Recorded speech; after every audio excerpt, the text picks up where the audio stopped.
them what they're going to have for supper, their only meal of the day. They've cooked beans and meal.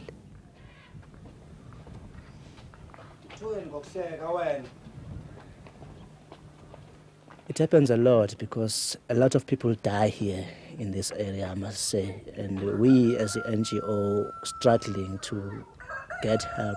The food parcels that we usually offer, we are still even struggling trying to find another new donors to intervene and help us. So we can't sustain them all at the same time.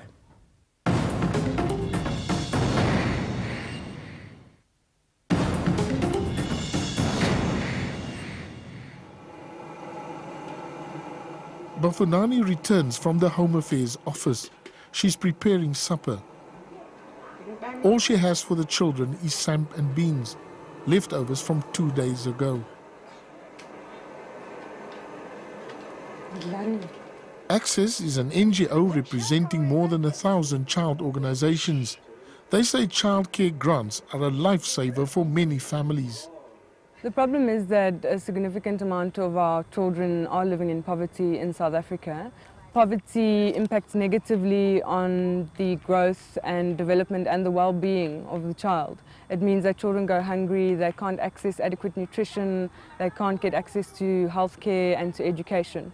To make an application for any sort of child support grant, care dependency grant or foster care grant, you have to have a birth certificate for the eligible child and the caregiver has to have an identity document. But in rural areas, poor people face many hurdles in getting IDs.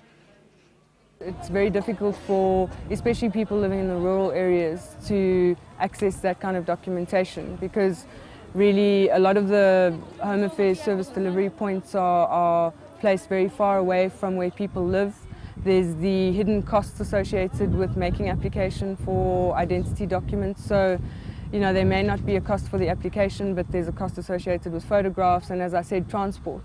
And very often you find you have to go back and forward a couple of times before you secure that documentation. And for the people that we are concerned for is people that are most vulnerable, children living in deep rural areas, the poorest of the poor, that are finding it extremely difficult to access the necessary documentation. The Department of Social Development says after the democratic elections in 1994, the system was in chaos. As the various departments, previous homelands, Bantustans, and mainland South Africa were amalgamated, we realized that we had serious duplications with people with identity documents from the mainland South Africa and the homelands. And there was discovery of significant numbers of ghosts in the system, fraudulent documents. So we needed to implement some measures or some uniform arrangement to say that, you know, this is the standard document, and as per the legislation, we required people to have the main document, which is the identity document, as well as the birth certificate of the child. The department says cash or food can be applied for by families waiting for their ID documents. We know of cases where people have waited way too long. All we are asking people now is that if you've applied for an ID document or a birth certificate for a child, but in the interim there's been a delay and you are destitute, there's no reason why anyone in South Africa should go to bed hungry.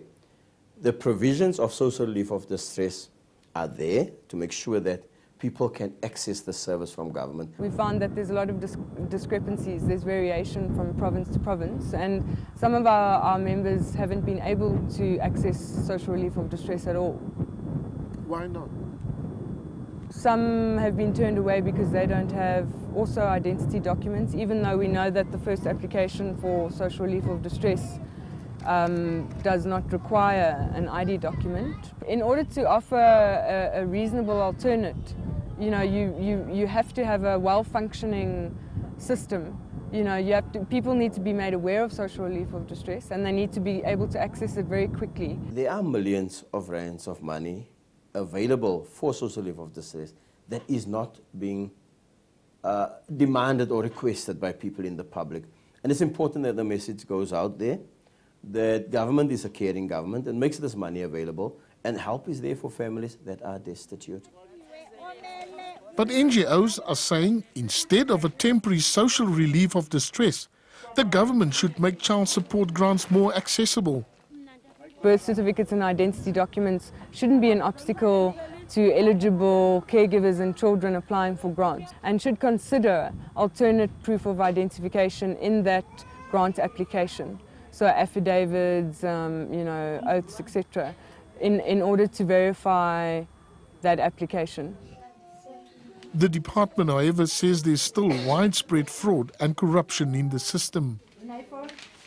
Last year alone we saved, or the year before, close on R1 billion because of fraud, anti-fraud measures.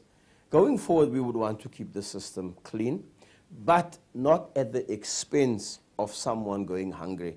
And therefore, there are measures in place for people to access other help while they wait for the ID documents, and while we help them to get those documents from the Department of Home Affairs.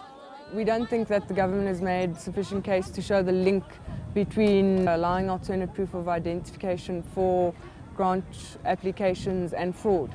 Corruption is more at the hands of the officials than at the hands of eligible poor children and their caregivers making application.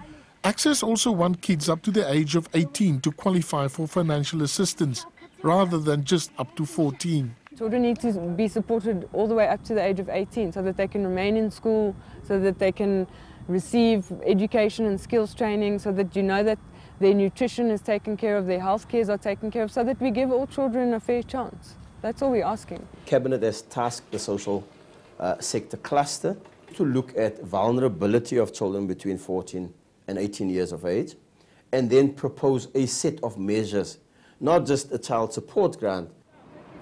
In a few months' time, Access and the Department of Social Development will battle it out in the Pretoria High Court. The outcome of this case will determine the fate of many poor families, whether people will be able to get grants without a barcoded ID. Poor children that are eligible shouldn't be made to suffer because they don't have identity documents and birth certificates. They shouldn't be punished for not having, that shouldn't be an obstacle to receiving that lifeline, that much needed financial support. Meanwhile, Tembi and Gundani will continue their fight on the ground for families to get what is rightfully theirs. Abalandeli benkosi, abatheni